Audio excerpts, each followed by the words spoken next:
Mga kapuso, higit 200 mga pasahero ang kasulukuyang stranded dito sa BFCT bus terminal sa lungsod ng Marikina matapos nga makaranas ng delay itong kanilang mga sinasakyang bus biyaheng pa Visayas. No? So nakausap natin ng ilan sa ating mga kababayan dito kung saan kanilang sinasabi biyahe sila ng Leyte, Rojas, Bacolod City.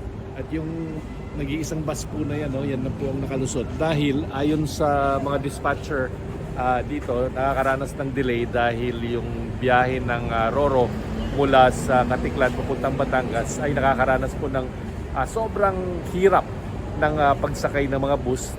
Di lamang dahil napakaraming mga bus, kundi marami rin daw mga private vehicles na tumatawid papuntang Batangas and of course mula Batangas papunta naman ng Katiklan. So yan ang sitwasyon. Yung ilan dito sa mga pasahero na kausap natin ay kahapon pa naghihintay ng kanilang mga bus na biyaheng paprobinsya para humabol sila ngayong Kapaskuhan. Muli ako inyong kapuso Chino Gaston, nag-uulat mula rito sa BFCT Terminal sa lungsod ng Marikina.